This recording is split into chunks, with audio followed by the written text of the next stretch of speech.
A few moments later.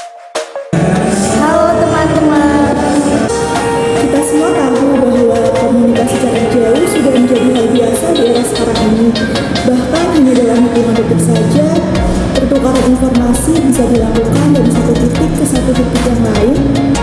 Adapun bentuk komunikasi yang sangat beragam, misalnya dengan suara, teks, gambar, pesan audio, atau bahkan audio visual. Dan tentunya model komunikasi ini dimungkinkan berkat teknologi telepon yang kian berevolusi seiring zaman.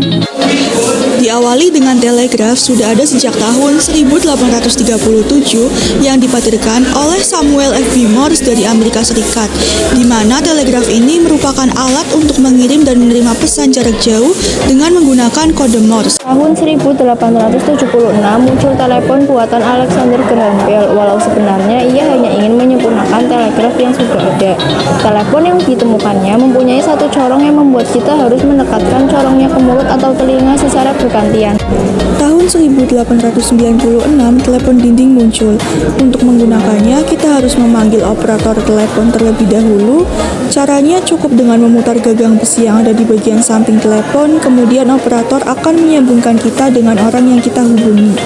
Tahun 1927 mulai muncul telepon bernomor di mana kita hanya perlu memutar beberapa nomor yang menjadi kode tunggu beberapa saat, kemudian telepon akan terhubung.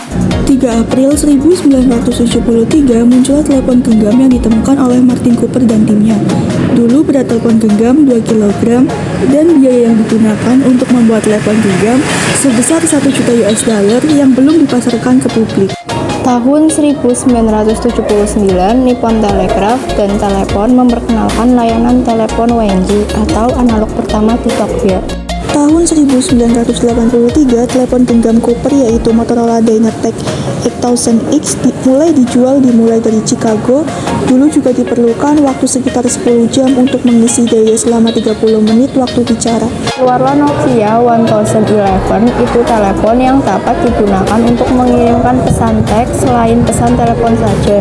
Dengan layanan telepon geser, standar GSM ini membentuk jaringan di seluruh Eropa hingga memberikan layanan tanpa gangguan walau melintasi perbatasan. Pada tahun 1994 barulah dapat mengirim email, terdapat kalender, jam waktu dunia, namun masih belum bisa menjelajahi web.